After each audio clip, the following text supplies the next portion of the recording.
CBS Sports Mike Renner, CBS Sports HQ, the position battle he's watching for the Browns against the Eagles in the second preseason game. I want to look at the guys that either Shador or Gabriel or Flacco are going to be throwing to this year, because we all know Jerry Jeudy. We all know David Njoku.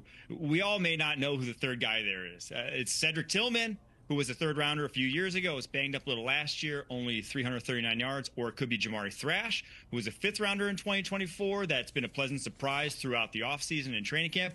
Or it could be their third round tight end in Harold Fannin out of Bowling Green, a guy who led all of college football in receiving yards last year. And if you know Kevin Stefanski, he loves his two tight end sets. So I'm looking for who just is going to shine in that role of that third pass catcher, because right now with just Jeudy and Njoku, that ain't enough weapons to compete in today's NFL.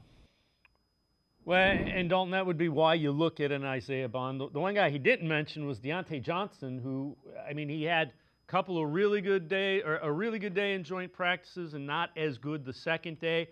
But that's a guy that has flashed some early on, as Deontay Johnson. And it's a former All-Pro. Now, you got to make sure his head's on straight.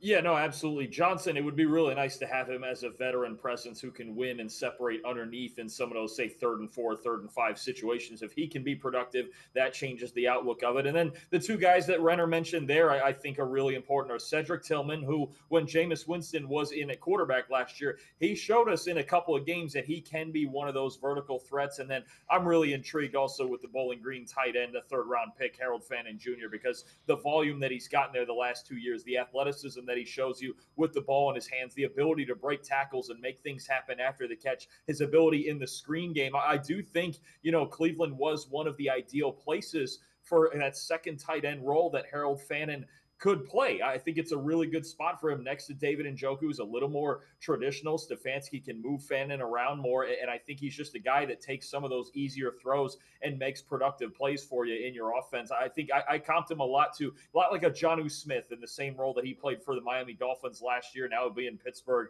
playing against the Browns twice this year. But I think Fannin and Tillman are the two young guys that I really look at that the Browns could use to step up.